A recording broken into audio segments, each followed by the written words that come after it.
నమస్కారాలు.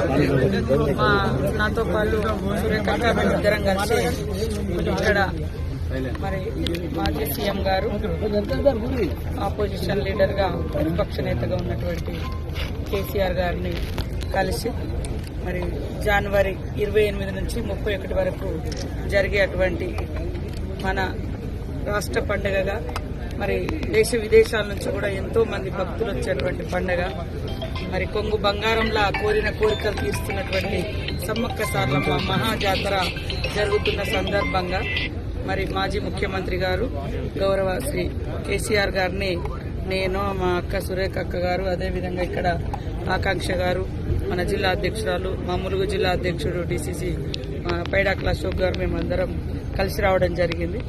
వారు మొన్న అసెంబ్లీలో అందరి ఫ్లోర్ లీడర్లకు అదేవిధంగా ఎమ్మెల్యేస్కి అందరికి కూడా ఆహ్వానం పలకడం జరిగింది. కాబట్టి ఆ రోజు మరి మేము కేసీఆర్ గారు టైం అడగడంతో ఈరోజు వారు మాకు టైం ఇచ్చారు. ఆ టైం ప్రకారం ఎలాంటి రాజకీయ సంబంధాలు కాదు, ఇది ఒక ట్రెడిషన్, ఒక సాంప్రదాయబద్ధంగా నిర్వహించుకునేటువంటి జాతర.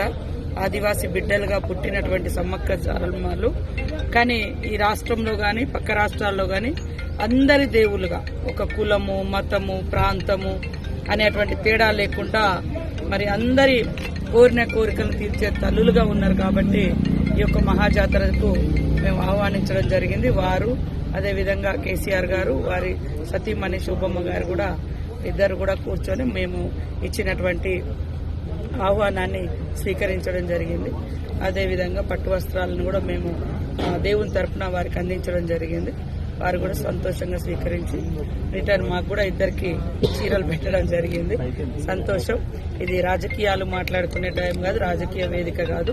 ఇది మన రాష్ట్రంలో 96లోనే సమ్మక్క సారలమ్మ జాతరను స్టేట్ ఫెస్టివల్ గా ప్రకటించుకోవడం జరిగింది.